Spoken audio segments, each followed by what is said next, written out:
300 men stood in the darkness, surrounded by an army so massive it looked like the earth itself had grown teeth.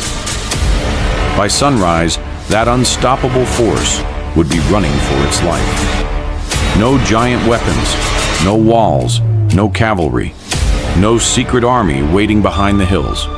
Only 300 men, carrying torches hidden inside clay jars, and one terrified leader named Gideon. How does something impossible become history? This is the night fear destroyed itself. Welcome to Everlight Animations. For 7 long years, the land of Israel lived under a nightmare. Every season began with hope and ended in ashes. Farmers planted grain, prayed for rain, and waited for harvest. But just as the crops ripened, the Midianites came.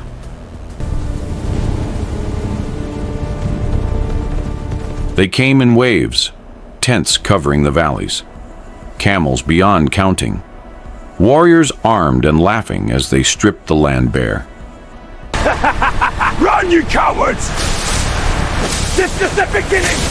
They took grain, they took livestock, they took peace. Families ran into caves and mountain shelters, hiding like hunted animals. Children grew up knowing the sound of invasion better than the sound of celebration. Hunger became normal. Fear became routine. And in the middle of this broken nation, one man was hiding. His name was Gideon. He was not standing on a battlefield. He was crouched inside a winepress, secretly threshing wheat, where no enemy would notice him. Think about that image.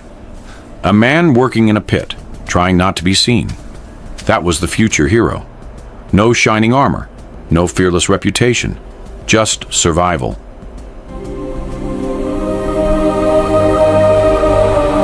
Then came the call that changed everything. Rise, save your people. Gideon's first response was not boldness. It was confusion. Why me?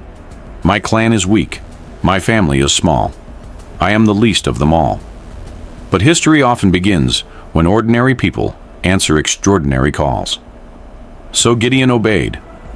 Word spread through the tribes, and men gathered to fight. Soon, 32,000 stood ready.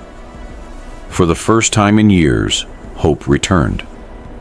32,000 sounds powerful, until you look across the valley, because below them was the Midianite camp, a sea of enemies stretching farther than sight, thousands upon thousands, the ground glittering with weapons, the fires of their camp burning like a second sky. Even with 32,000 men, victory looked impossible. Then something shocking happened. The number was reduced. Anyone too afraid to fight was told to leave. Imagine the silence after those words. Then the movement. 22,000 turned and walked away. More than half the army gone in moments. 22,000 turned and walked away. More than half the army gone in moments, dust rising behind them as they disappeared. Now only 10,000 remained. Surely this was the final number. It was not. The men were brought to the water for another test. Some rushed forward, dropping their guard, faces buried as they drank. Others knelt carefully, lifting water with their hands while keeping watch. Those alert men were chosen. The rest were sent home. Now Gideon looked around and counted only 300. 300 men against an empire of raiders. No strategist would call this wisdom. No soldier would call this enough. And Gideon himself likely felt the same fear tightening in his chest.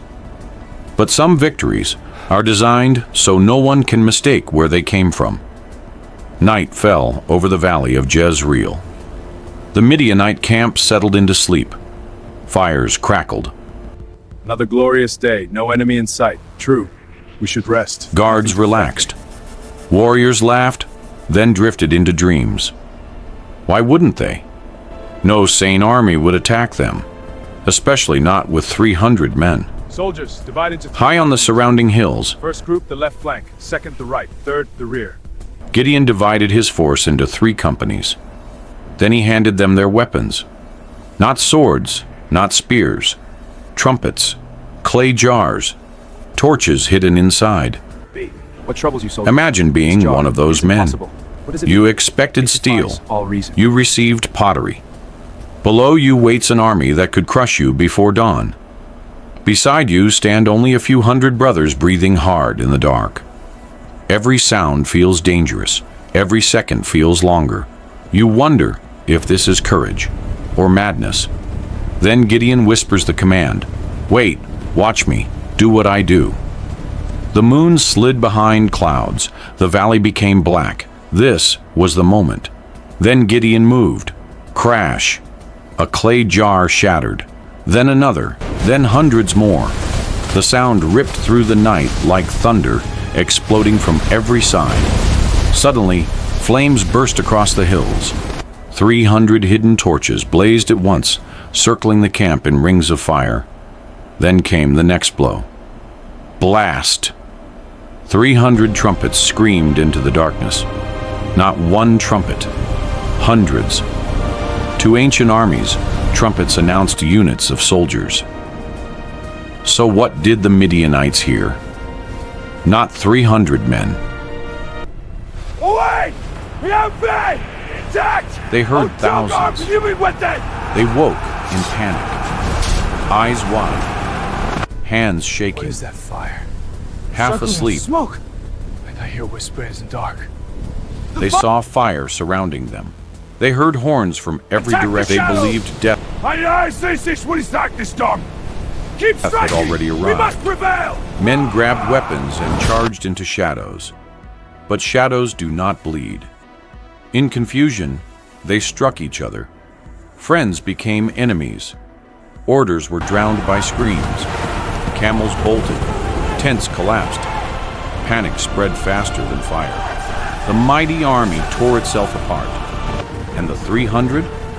They held their ground, light in one hand, sound in the other, watching fear destroy what strength could not. By dawn, the invaders were fleeing through the valley they once owned.